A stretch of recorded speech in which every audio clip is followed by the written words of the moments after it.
Habría que llevar una cifra como de 80 y tantas entre Oscars y nominaciones, y nada más. Decir que gente que vio esta película, que era muy jovencita, con 20 y 22 años, les marcó su vida para siempre, y además con curiosidad, para trabajar con el maestro David Lean, como fue John Box, que ganaría luego 4 Oscars como diseñador de producción de sus grandes películas, Robert Bolt, que sería un gran escritor, un hombre para la eternidad y un estupendo guionista, Anne Coates, que fue la montadora de David Lean de los últimos años, que montó Lawrence de Arabia. Es decir, que fue una película muy singular en una Inglaterra todavía con la frase de Churchill de sangre, sudor y lágrimas, que se dispuso a ver esta película, y el primer éxito realmente internacional de David Lean. Con todos ustedes, Cadenas rotas, adaptación de Grandes esperanzas de Dickens, de David Lean. Bueno, llegamos de Londres, un Londres hecho en plató y en realidad. Ahora verán ustedes algunas fotos de rodaje dominguero, que salían los domingos a rodar, un Londres naturalmente mucho más vacío, con menos tráfico, con menos autobuses, pero para utilizar los edificios del 19 y ponerlos, por ejemplo, el carruaje con el que llega Pitt a Londres, etcétera, está utilizado en Londres actual, y también, por supuesto, el del decorado. Estamos en el año 47, que es el año de lanzamiento de Cadenas rotas, y es el año en que el general Aranda, por ejemplo, monárquico, está desterrado en las Islas Baleares. El año que estrena en Nueva York el drama Arthur Miller de Todos eran mis hijos. Y bueno, nada menos que es un año en que a los 80 años muere en el sur de Francia el maestro del color Pierre Bonnard, ese pintor maravilloso a quien le habían influido tanto el impresionismo como la pintura japonesa clásica, y del que se decía que era incapaz de terminar un cuadro. Decían que Bonnard no daba un cuadro por terminado jamás, siempre le estaba añadiendo una nueva pincelada. Algunos de ellos, como la mujer amarilla en el baño, había que arrebatárselo de las manos porque Bonnard nunca hubiera dado terminado un cuadro. Eso también pasa mucho también. Hay directores de cine, el señor Miguel Marías lo podrá saber, a los que nunca dan por terminado un guión, o dan por terminado un montaje o una versión definitiva de una película. En Miami muere Alfonso Al Capone, entre cuyas hazañas se basó ni más ni menos que Howard Hawks para hacer su clásico de Scarface, y también Brian De Palma para hacer Los Intocables de Leon Ness, que es otra visión mucho más reciente y también yo creo que estupenda. Es el año que se estrena Las criadas de Jean Genet, que Thomas Mann publica El Doctor Fausto, un año espléndido. Se estrena la versión cinematográfica de la novela de Ignacio Agustín, Mariona Rebull, dirigida por el extraordinario director español José Luis Sáenz de Heredia. Muere el millonario y político catalán Francesc Cambó, dueño de una enorme y espléndida colección de arte. Vasco Pratolini publica su novela crónica de los amantes pobres, que años después creo que fue Carlo Lisani, ¿no?, el que la llevó al cine. Se establece un servicio aéreo de turismo entre Inglaterra y las Islas Canarias. Se publica la novela de Malcolm Lowry, Bajo el volcán, que pasará a ser, pocos años después, un verdadero clásico o icono cultural y una referencia. La quisieron hacer muchos cineastas, entre otros Luis Buñuel, pero el que acabó haciéndola, una de sus últimas películas, fue John Huston, con gustos para todos. Hay gente que le gusta mucho la versión de Huston y gente que no le gusta. En Hawái, a unos 4.000 kilómetros de California, Hawái pasa a convertirse en un nuevo estado norteamericano. El gran poeta José Hierro publica su libro Tierra sin nosotros, uno de sus grandes libros. Se inaugura en Cannes, Francia, el festival cinematográfico que pasará con el tiempo a ser la referencia más grande, el número 1, junto con los Oscars de los acontecimientos cinematográficos anuales. Dirigida por Elia Kazan, se estrena en Nueva York la obra de Tennessee Williams, Un tranvía llamado Deseo. Y digamos ya nada más que para terminar, se inaugura en Madrid el estadio Santiago Bernabéu, se le pondrá ese nombre al estadio de Chamartín, con capacidad para 75.000 personas, entonces era una locura.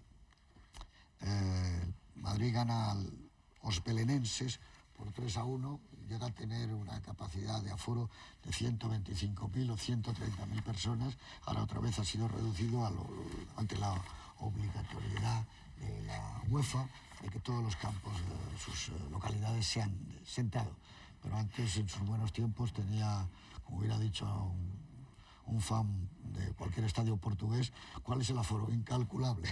Hubiera dicho alguien del Estadio de las Santas o del Estadio de Adolf. Y bueno, vamos a hablar ya de la película, de Cadenas Rotas, o si queréis llamarla Grandes Esperanzas o Grandes Expectativas. Pero vamos, para España es Cadenas Rotas. Luego no se cambió el otro título de Oliver Twist, ¿no?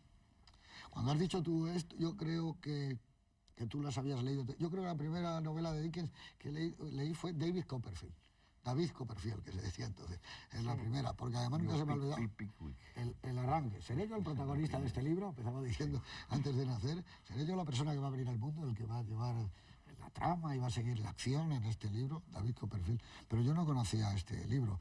Luego yo creo que al leerlo me pasó lo contrario que a Miguel, que imaginaba el libro a través de la película. Claro. Claro, que era lo contrario, ¿no? Y además es verdad que logra conservar la impresión, esa impresión que tenemos de Dickens, los tipos. Por ejemplo, la hermana, ¿no?, de Pip, cuando en lugar de decir Pip, Pip, Pip, una vez que llega en el carruaje, salen notas musicales. Eso es completamente Dickens. No hace falta decir más, ¿no?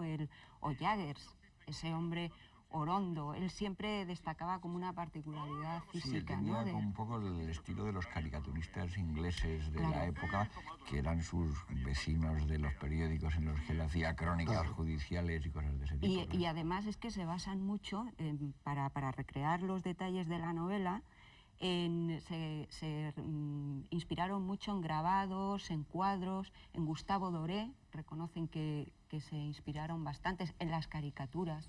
Lo que se nota en la película es mucho ese trabajo artesanal que antes era muy frecuente, sobre todo en los cines más industrializados, de rebuscar fuentes gráficas de todo tipo para ambientarte la época y para traducir de alguna manera el tipo de cosas que no se pueden traducir de un libro, que es el que están hechas con palabras y no simplemente utilizan las palabras, ¿no? Yo creo que hay una cosa también que es muy reveladora, es lo que hace con determinadas cosas.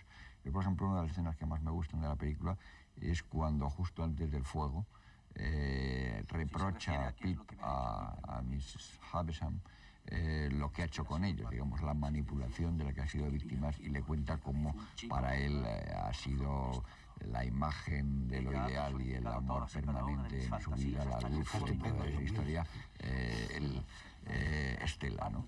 Eso en la novela, eso está sacado, prácticamente todas las frases vienen de la novela, literalmente, pero es de un tramo así, a este le he sacado 2 líneas aquí, luego un hueco, luego 2 líneas, luego 2 líneas. Y además lo ha cambiado.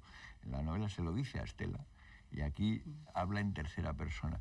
Digamos, ese paso de lo que hay en la novela y que es pura narración a la dramatización, que es una cosa que se ha hecho muy frecuentemente en las mejores adaptaciones, que en América por eso quizá era frecuente basarse no directamente en la novela, sino en las adaptaciones teatrales de la novela, en la que ya había habido una labor de recorte y de dramatización, porque muy a menudo las novelas, hay algunas novelas que no tienen ni una escena de diálogo, hay algunas novelas que no tienen ninguna confrontación dramática entre los personajes, te lo están todo contando.